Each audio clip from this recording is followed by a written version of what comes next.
अस्सलाम वालेकुम everyone, welcome back to another video of WordPress course. आज हमारे कोर्स का 9th लेक्चर है जिसमें हम आज पढ़ेंगे understanding about categories, tags and comments के बारे में। तो ये हमारे पास जो है हमारा वर्डप्रेस का डैशबोर्ड है। जैसे कि लास्ट लेक्चर में आप लोग देख चुके होंगे कि पोस्ट में भी हमने कैटेगरीज और टैग्स को यूज़ किया था, लेकिन वहाँ पर हमने इतनी डिटेल में बात नहीं की थी। मैंने कहा भी था कि हम इंशाल्लाह इसको जो है वो डिटेल में कवर अप करेंगे। तो आज का हमारा टॉपिक यही है कि हमारी जो कैटेगरीज क्रिएट होती हैं, ठीक है, तो और टैग्स जो क्रिएट होते हैं एंड कमेंट्स के बारे में हम किस तरह से कमेंट्स को जो है वो मैनेज कर सकते हैं। बेसिकली पोस्ट के मेन्यू के अंदर हमें कैटेगरीज का ऑप्शन मिलता है। हम इसको जब क्लिक करते हैं तो हमारे पास जो है वो ये ऑप्शन जो है वो क्लियर नज़र आ रहा होता है। तो इसमें हम क्या करते हैं कि यहाँ पर हम अपनी जो कैटेगराइजेशन है वो कर सकते हैं। जैसे कि हम कोई अपनी साइट जो है उसको क्रिएट कर रहे हैं, किसी इंफॉर्मेशनल जो ब्लॉग्स होते हैं, ब्लॉगिंग साइट बना रहे हैं, या हम कोई जो है वो किसी की फैशन के रिलेटेड जो है वो साइट है, किसी की कोई मेडिसिन के रिलेटेड साइट है, वो मेडिसिन के रिलेटेड इंफॉर्मेशन वहाँ पर पुट कर रहा होता है, किसी की जो है वो फूड के रिलेटेड है।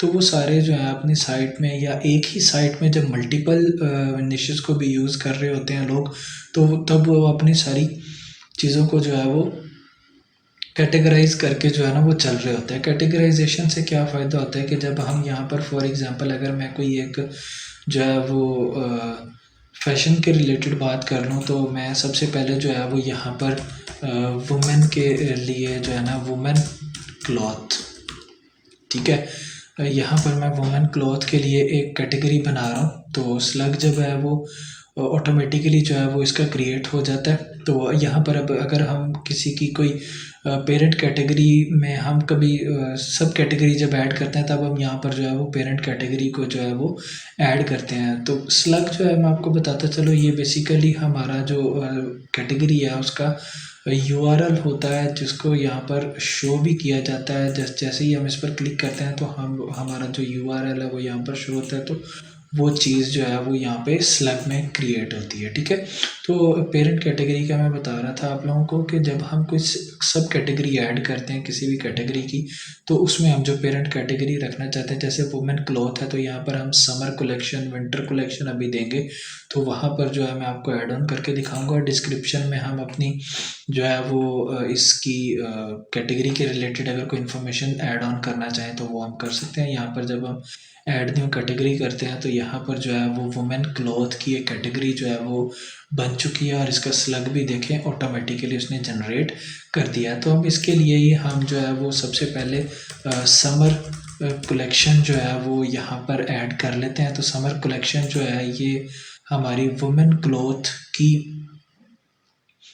जो है सब कैटेगरी है। तो हम इसमें पेरेंट कैटेगरी भी इसकी सिलेक्ट कर लेते हैं। जैसे ही हम ऐड न्यू कैटेगरी करेंगे तो ये जो है समर कलेक्शन की एक सब कैटेगरी बनकर आ गई है। लेकिन आप देखें कि सब कैटेगरी में यहाँ पर एक लाइन भी शो होती है, ये जाहिर करती है कि ये जो है वो सब कैटेगरी है, ठीक है।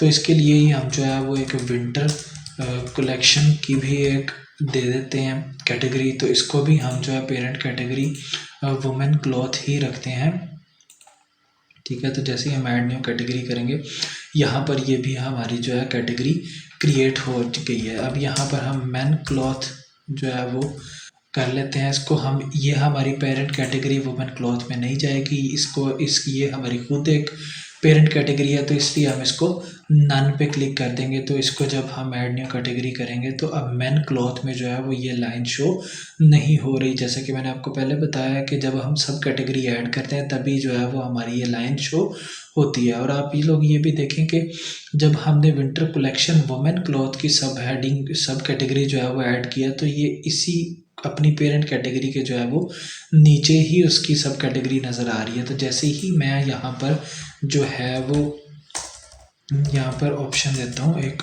मैन विंटर का, ठीक है, मैन विंटर कलेक्शन का मैं देता हूँ अपनी न्यू कैटेगरी। तो इसमें जो है हम पेरेंट कैटेगरी रखते हैं मैन क्लॉथ को, ठीक है। तो यहाँ पर जो है वो हम ऐड न्यू कैटेगरी करेंगे। तो अब जो मैंने सब कैटेगरी ऐड किया वो हमारी जो है इस मेन क्लॉथ अपनी जो पेरेंट कैटेगरी है उसके नीचे हमारी सब कैटेगरी जो है वो यू नज़र आ रही है। ठीक है, तो यहाँ से आप इसको एडिट भी कर सकते हैं। जैसे ही आप इसको एडिट पे जाते हैं ये आपको नेम शो करता है। आप इसका नेम अगर चेंज करना चाहें वो कर सकते हैं। स्लग शो करता है जैसा कि मैंने आपको बताया, जो कि यूआरएल में शो होता है। और इसकी पेरेंट कैटेगरी को भी यहाँ से अगर आप चेंज करना चाहें तो वो आप कर सकते हैं। उसके बाद आप जो है वो अपडेट करते हैं तो यहाँ से भी डिलीट कर सकते हैं। ठीक है, उसके बाद अगर आप कैटेगरीज़ के ऑप्शन में चले जाएँ तो आप यहाँ से भी इसको डिलीट कर सकते हैं। अगर इसको व्यू करें तो जैसे ही आप इसको व्यू के बटन पे क्लिक करेंगे तो यहाँ पर आपको ये कैटेगरी नज़र आ रही है मैन क्लॉथ की। तो यहाँ पर आप देख सकते हैं कि ये कैटेगरी और उसके बाद उसका स्लग भी सेम एज इट इज़ नज़र आ रहा है। ठीक है, यहाँ तक है ये कैटेगरीज़ के रिलेटेड। इसी तरह से ही हमारे पास जो है वो पोस्ट में टैग्स नज़र आते हैं। बेसिकली टैग्स जो हैं वो हम ज़्यादातर एज अ कीवर्ड्स जो होते हैं हमारे गूगल के रिलेटेड, ये हमें उसमें हेल्प आउट करती हैं ताकि आपकी जो साइट है उसकी अपीयरेंस में जो है वो ज़्यादा से ज़्यादा इंक्रीज़ हो सके अपीयरेंस जो है गूगल के ऊपर। ठीक है, उसके लिए हम टैग्स यूज़ करते हैं। तो टैग्स का नेम हम मोस्टली वही रखते हैं जो हमारे ज़्यादातर कीवर्ड्स जो यूज़ हो रहे होते हैं हमारे निश के रिलेटेड। ठीक है, तो जैसे कि हमने अभी विंटर कलेक्शन और समर कलेक्शन के लिए जो है वो क्लॉथ की एक कैटेगरीज बनाई थी, तो हम उसके रिलेटेड ही यहाँ पर कोई भी वर्ड्स एज अ सैम्पल लिख लेते हैं। जैसे कि हम कह लें कि समर, ठीक है, समर क्लॉथ।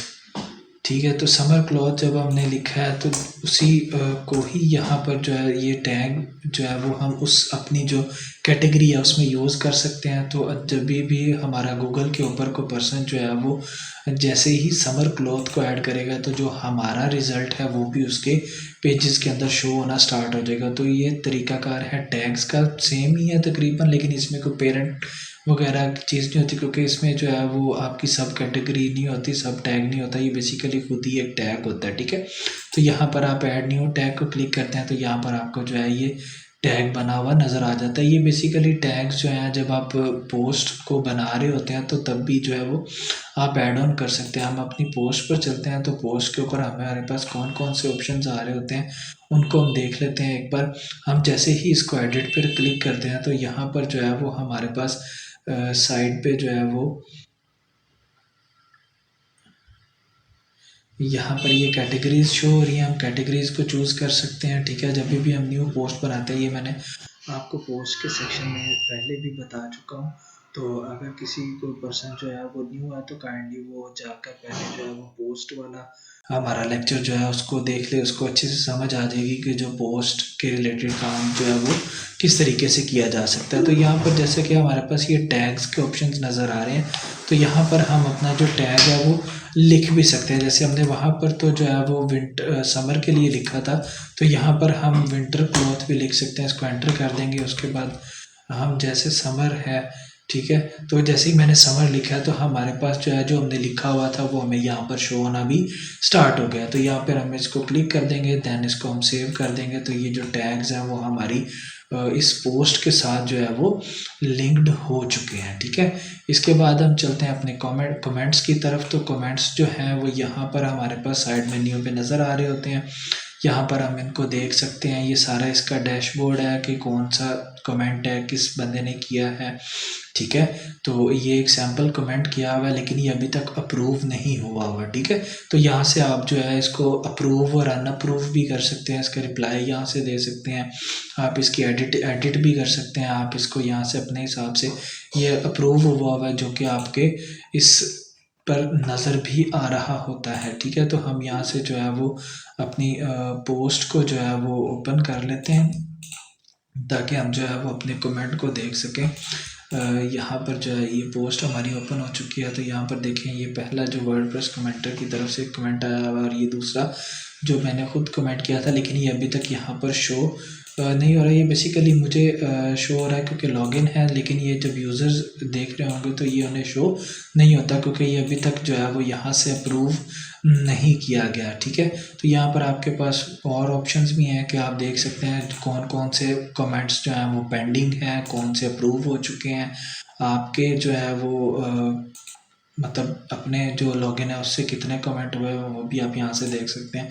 और यहाँ पर आप ऑल भी देख सकते हैं। तो यहाँ से हम इसको जैसे ही ट्रैश पे क्लिक कर देंगे तो ये जो हमारा कमेंट हुआ था वो जो है वो डिलीट हो जाएगा और ये हमारा ट्रैश में चला जाएगा। तो अब यहाँ पर जब हम इसको रिफ़्रेश करेंगे तो ये इस तरीके से जो है वो हमारा कमेंट उस जगह पर नज़र नहीं आ रहा होगा। तो कुछ कमेंट्स जो हैं वो आप नहीं भी अगर शो करवाना चाहते तो वो यहाँ से जो है वो आप उसको अपनी तरीके से जो है वो मैनेज कर सकते हैं, उसको अनअप्रूव करके, उसको डिलीट करके, ठीक है। तो आप यहाँ से अपने कमेंट्स को जो है वो मैनेज कर सकते हैं।